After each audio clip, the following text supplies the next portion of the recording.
You know how they rebuilt the wall? By tribe. They did it by tribe. The unity is by tribe. Eliashib, the high priest, and his fellow priest, starting from the priest, the leaders, went to work and rebuilt the sheep gate. Verse 14, the dung gate was repaired by Malchijah, son of Rekah. 15, fountain gate was repaired by etc. Ang tuka-tuka. You see the unity. Chapter 4 verse 1, when Sanballat heard that we were rebuilding the wall, he became angry and was greatly incensed. He ridiculed the Jews in the presence of his associates, and they belittled them. Siguro, sabi, pagtingin nila sa free believers sa London, ano ang magagawa ng Tagalog? You can see here, even little people can do something. Amen. The power of unity. Hear us, O God, O our God, for we are despised. All we have to do is pray.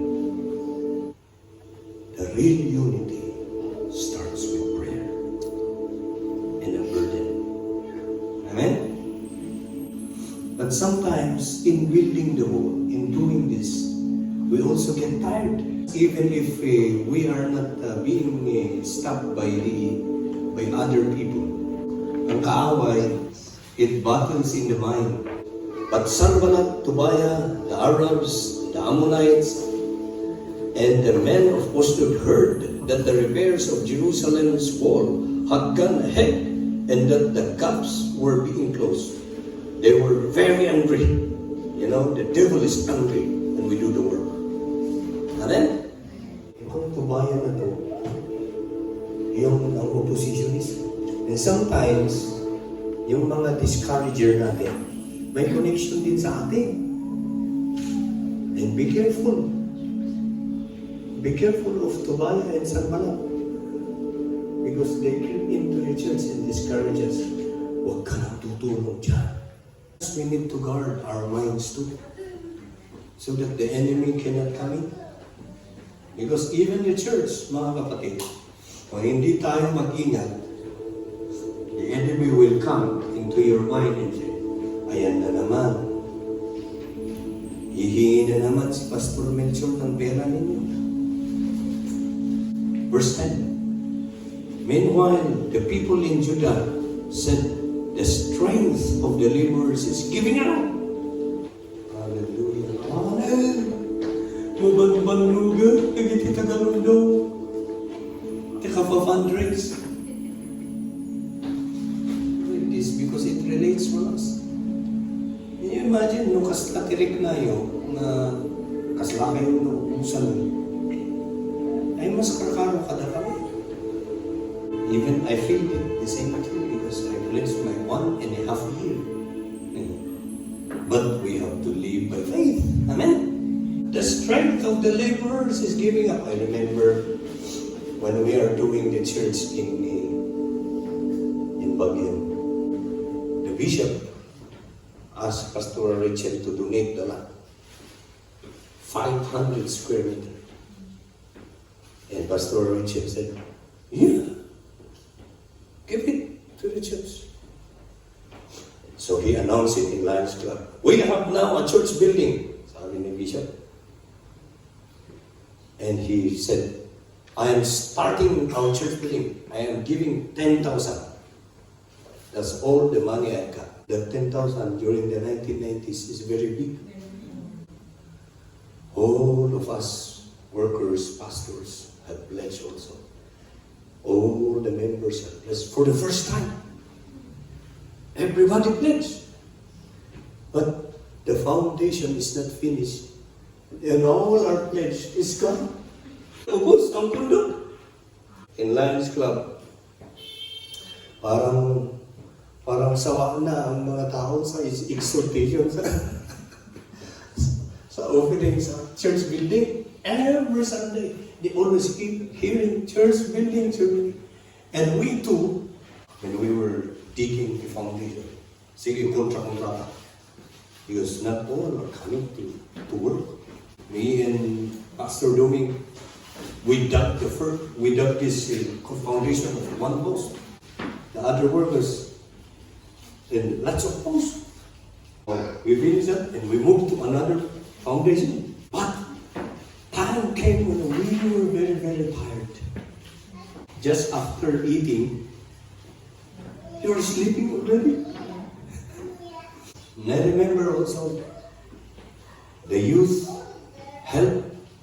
Can you imagine every student we have going to SLU, to UB, and to all the universities, all our youth.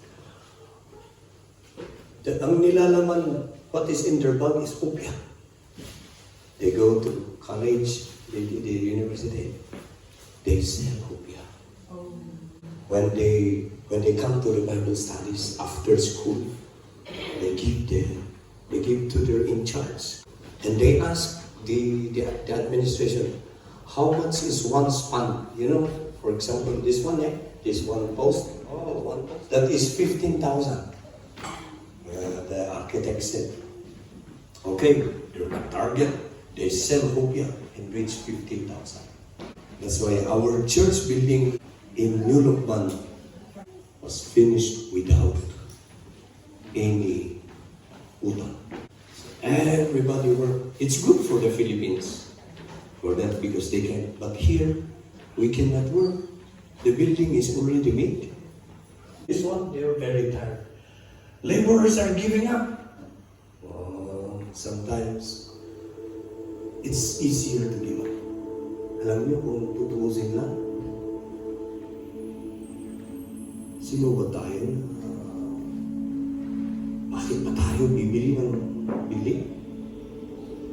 Why don't we give up and buy a church in the Philippines?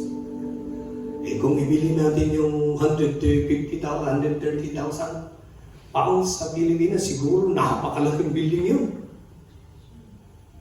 Sometimes it's easier to give up. But praise God for Nehemiah, the leadership of Nehemiah. This is what we are praying. Amen?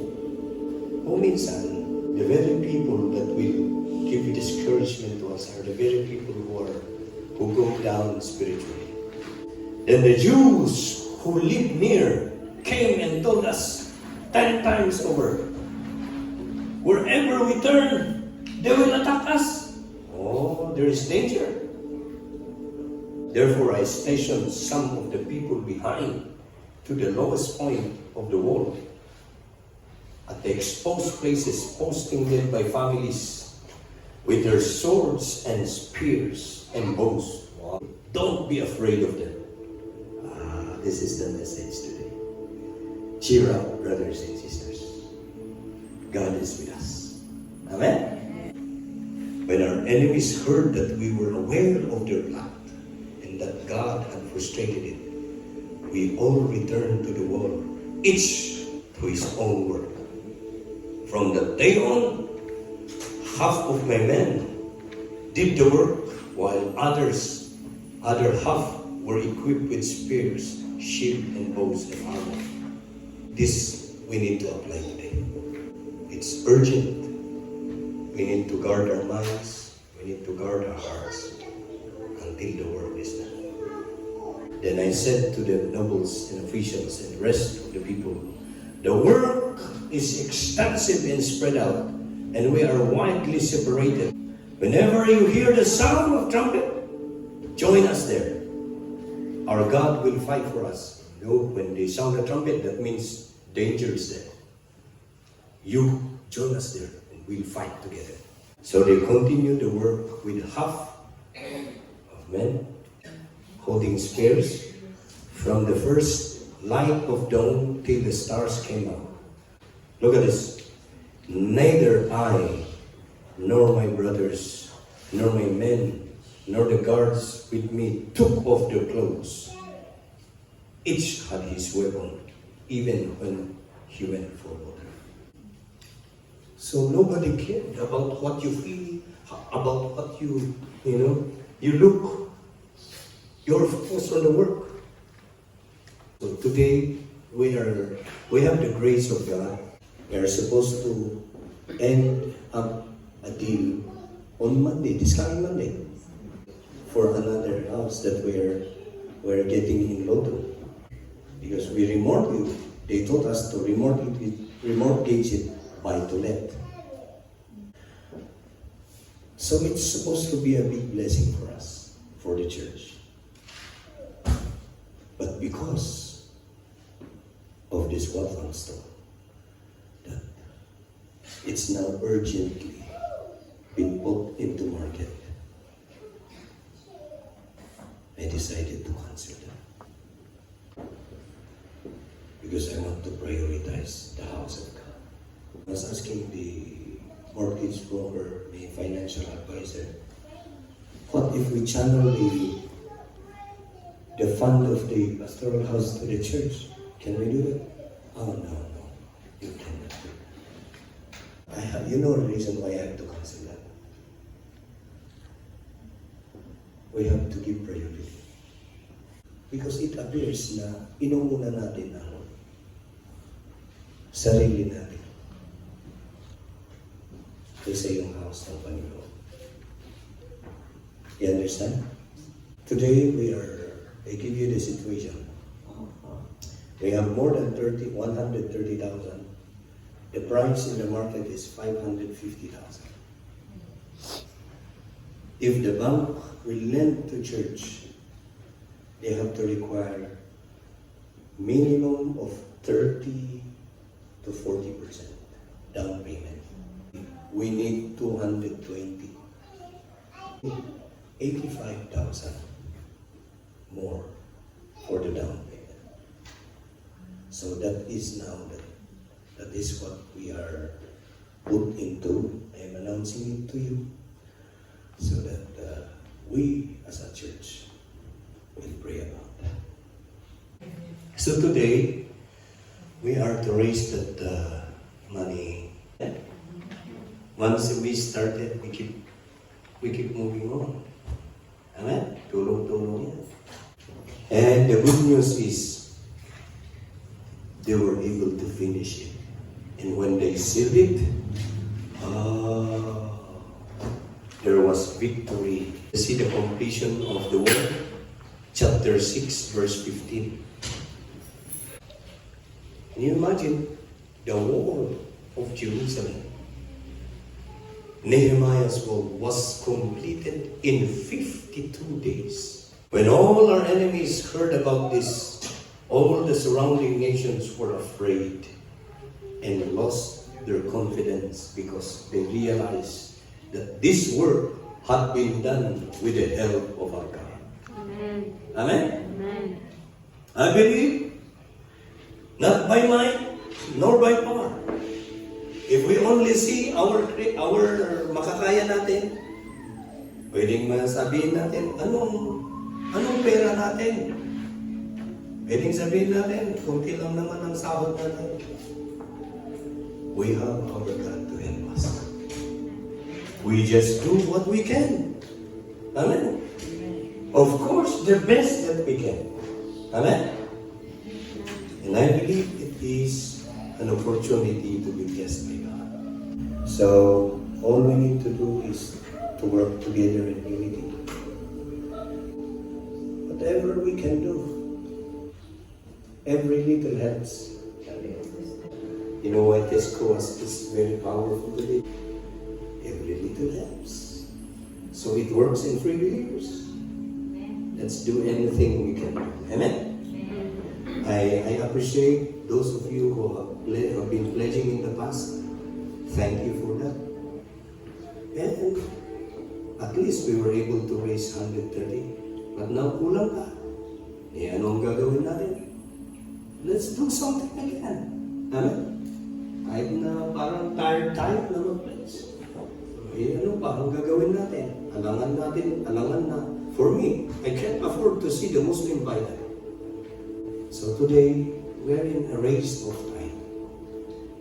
We bring up unity, put it into practice, and there will be miracles that will happen.